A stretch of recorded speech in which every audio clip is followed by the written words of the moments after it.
présenter quelques cas, 3 cas en particulier, autour de contenu TV et de dispositifs social TV, d'engagement, de production de contenu, etc. Pardon.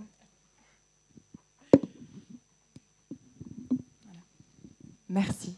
Alors, bonjour à tous. Donc effectivement, l'agence Darwin, donc on est une jeune agence de social TV qui a été créée en 2011. On est maintenant une petite trentaine de collaborateurs. On est spécialisé sur les thématiques de contenu. Donc on travaille essentiellement avec des diffuseurs télé, des producteurs, cinéma, distributeurs, câblo opérateurs, des personnes qui sont liées au contenu. Donc pourquoi pas bientôt sur du brand content. Voilà, donc on est en tout cas spécialisé contenu et on va vous présenter aujourd'hui. Je vais vous présenter 3 case studies donc, qui sont liés à des émissions de télévision. Alors, on va juste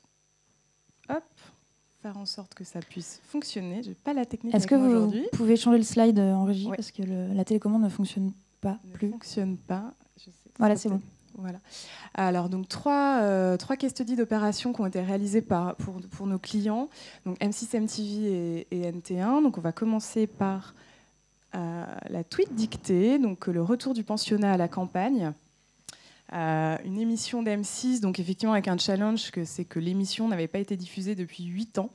Donc la chaîne nous a dit, voilà, il faut qu'on crée le buzz sur les réseaux sociaux et surtout qu'on génère des retombées RP, puisque nous, on utilise Twitter non seulement pour toucher la cible directement, mais aussi, évidemment, dans le cadre du marketing d'influence. On sait que voilà, les journalistes, les leaders d'opinion sont sur Twitter, donc c'est aussi eux qu'on cherche à toucher. Donc pour vous présenter l'opération, on a une petite vidéo. Donc je vais laisser le professeur Levanier, qui est un personnage emblématique de l'émission, présenter le dispositif à ma place. Donc si on peut lancer la vidéo. Avec le son. Futurs élèves, je suis Monsieur Levanier, le professeur de français et de morale du pensionnat. J'ai découvert avec stupeur vos timelines, tweets et autres commentaires. Le contenu est fort intéressant, toutefois, le constat est sans appel. Il y a des progrès à faire, en orthographe, syntaxe et autres joies de la langue française. Ainsi donc, je vous donne rendez-vous 3 fois par semaine, avant l'ouverture du pensionnat, pour une dictée sur les réseaux sociaux, suivie d'une relevée et correction de vos timelines. Retrouvez-moi dès à présent sur Twitter, avec le mot dièse, tweet dictée, et le mot dièse pensionnat sur @PR Levanier, Levanier avec 2 N. Qui a eu cette idée folle un jour d'inventer l'école? Qui a eu cette idée folle un jour... Voilà, donc vous aurez compris effectivement le but du dispositif. Donc nous, on s'est appuyé effectivement sur l'un des ressorts du programme, qui est le thème de l'orthographe et ce personnage emblématique, professeur Levanier, pour donc créer la première tweet dictée.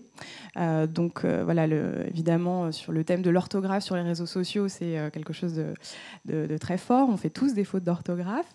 Donc on a activé les influenceurs comme ici Magali Bertin qui tient le blog Beauté Blog. Donc c'est une influenceuse effectivement qui n'est pas marketing, qui traite de beauté, mais qui a une communauté importante. Voilà, donc on l'a mis puisque c'est la meilleure de la classe, en tout cas sur Twitter, elle a eu 17 sur 20. Et justement, voilà, comment vous avez réussi à l'intégrer dans le dispositif alors qu'a priori, elle est plutôt sur des sujets... Alors, nous, on est en contact en fait, avec tous les blogueurs et toutes les personnalités, on va dire, de Twitter. Donc, on leur propose en fait, de jouer le jeu, on leur envoie la vidéo du professeur Levanier. Et puis, en général, le dispositif, ils trouvent le dispositif intéressant, donc ils décident d'y participer. Donc, nous, ça nous permet effectivement d'utiliser ces leaders d'opinion pour véhiculer le message, et c'est pas uniquement le compte de la chaîne M6, mais c'est tous ces influenceurs-là qui vont porter le dispositif. Donc on a eu plus de 300 participations avec 40 copies corrigées pour principalement les influenceurs et des potentiels de près d'1 million de tweetos touchés, une trentaine d'articles de presse. Voilà, sur ce dispositif, l'objectif était très atteint pour la chaîne, et ce, sans achat média pour ce dispositif. Voilà, alors deuxième dispositif un petit peu différent. C'est un dispositif qui a eu beaucoup de portée, en tout cas en visibilité dans les médias marketing. C'est un dispositif de hackvertising. Donc on a mis en place pour Teen Wolf. Donc Teen Wolf, c'est une série teenager sur le thème des vampires. Alors bon, sur les teenagers et vampires ou autres, sur le thème des loups-garous, pardon, dans la dynamique de toutes ces séries pour ados sur les vampires. Donc en fait, les problématiques pour les chaînes, c'est que ces séries sont extrêmement piratées. Donc quand elles arrivent en diffusion française, tous les fans les ont déjà vues. Donc les chaînes doivent tout de même événementialiser les lancements. Donc nous, on s'est dit, on va aller un petit cran plus loin que finalement TweetDicté. On avait utilisé la plateforme de manière... on avait fait ressortir en tout cas la spécificité de la plateforme pour créer des dictées à base sur les timelines. Là, on va aller un peu plus loin, on va hacker Twitter. Comment on hack Twitter ? Je vais laisser également la vidéo de présentation en parler. Voilà, c'est en anglais, mais je pense que ça se comprend de soi-même. In October 2003, MTV's Teen Wolf launched its third season in France. To build buzz, MTV wanted to make a unique and memorable impact on its community of ultra-connected fans. Our solution? The first ever hackvertising campaign on Twitter and Facebook, custom-made for werewolf lovers. The hack made standard design frames look like they'd been shredded by a wolf claw. The bug appeared across social networks, on smartphones and computers all over the world, and the reaction was immediate. Fans woke up to find their timeline shredded by Teen Wolf's werewolf. Some freaked out, worried that their smartphones were damaged, but the moment they understood the real cause, they excitedly shared it with friends and followers. I think I know what's happening. The results? The Teen Wolf claw mark first appeared in France but was retweeted across 60 countries, nearly 2,000 times in just 1 hour, and over 10,000 times over the course of the campaign. It was seen over 60 million times in a week. That's 100 times per second.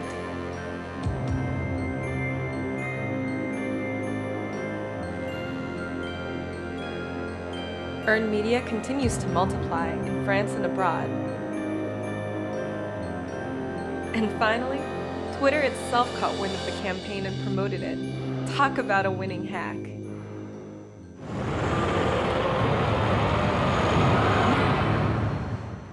Je suis désolée, ça a peut-être été dit, mais c'était un lancement de la série en France et du coup l'opération... Non, c'était un lancement de deuxième saison de série. Voilà. En France, sur MTV France, effectivement.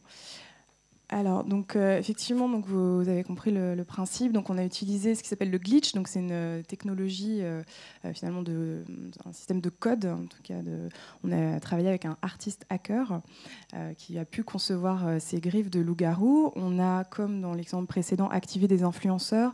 Donc là, c'était principalement les fans Teen Wolf, les personnes qui tiennent vraiment des sites de fans et qui sont présents sur Twitter, tous les fans de l'univers, effectivement, des loups-garous, des vampires, les fans de Twilight, ce type de contenu.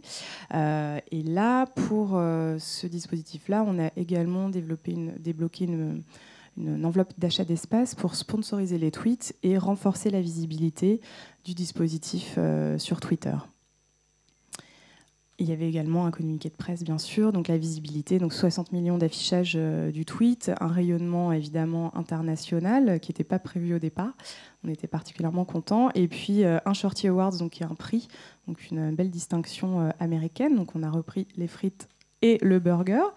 Voilà, et puis près de 10 000 retweets pour ce tweet avec ses griffes et vraiment là, finalement, la consécration également, c'était que Twitter était évidemment très content qu'on les ait hackés puisque ça a créé l'événement sur la plateforme. Et donc, on a eu également des retombées très positives, aussi un accueil très favorable des équipes de Twitter. Donc voilà pour ce case. Alors, dernier case, on va finir sur une note romantique avec notre ami le Bachelor. Donc, Bachelor...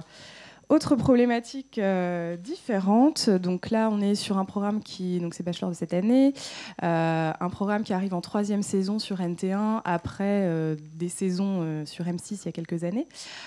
Donc là, nous, on s'est dit on va s'associer finalement au jour le plus romantique de l'année, qui est la Saint-Valentin, qui était 10 jours avant le lancement de l'émission sur NT1. Donc on s'est dit il y a un coup à jouer sur Twitter autour de la Saint-Valentin. Donc, ce qu'on a fait, c'est qu'on a mis en place en fait une tendance sponsorisée qui était donc la tendance sponsorisée de la Saint-Valentin, avec le jeu de mots intégrant le nom de la chaîne, donc Saint-Valentin NT1, voilà, pour associer avec la chaîne, donc pour préempter vraiment cet événement romantique et donc mettre en valeur ce bachelor qui est bien sûr un gentleman très romantique qui cherche l'amour. Donc quoi de mieux que la Saint-Valentin. Donc ça c'était vraiment le point important, c'était d'être présent donc en tendance sponsorisée en associant la marque NT1. Et puis dans un deuxième temps, autour de la Saint-Valentin et du romantisme, qu'est-ce qu'on attend? On attend de recevoir des cartes dans la vie réelle, et ces cartes on peut aussi les recevoir dans le monde virtuel et sur les plateformes digitales, puisque le dispositif qu'on a mis en place consistait à ce que le bachelor offre des cartes personnalisées au tweetos. Voilà, donc évidemment les jeunes femmes étaient ravies. Voilà, donc on a eu sur les résultats donc près de 10 millions d'impressions de la tendance sponsorisée ce jour-là, avec un taux d'engagement, évidemment, là c'est ça ce qui est intéressant, c'est donc les personnes qui ont retweeté, favorisé ou répondu à cette tendance, ou qui ont répondu à nos cartes, un taux d'engagement, donc 7,5%, qui est plus du double du taux habituel Twitter.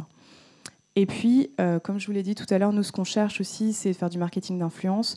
Donc là où la campagne a fortement fonctionné, c'est ce hashtag a été repris par donc des influenceurs et des marques, et notamment d'autres médias, comme on peut le voir, Virgin, Skyrock, ou des personnes influentes comme Enora, surtout sur voilà, une cible plutôt féminine. Donc voilà, c'est au-delà de ce dispositif, on a aussi pu toucher les leaders d'opinion qui ont pu relayer le message, avec une petite mention spéciale pour Christophe Agius, donc qui est en bas à droite. Saint-Valentin NT1, je remercie AB1. Donc voilà, on ne contrôle pas forcément tout. C'est un fan de catch, donc qui a un petit passif avec NT1, puisque NT1 diffuse de moins en moins de catch, et ça ne plaît pas forcément à la communauté des catcheurs. Donc il a tout de même cité la marque, donc on était très contents. Mission accomplie pour les trois campagnes. Merci beaucoup. Merci à vous.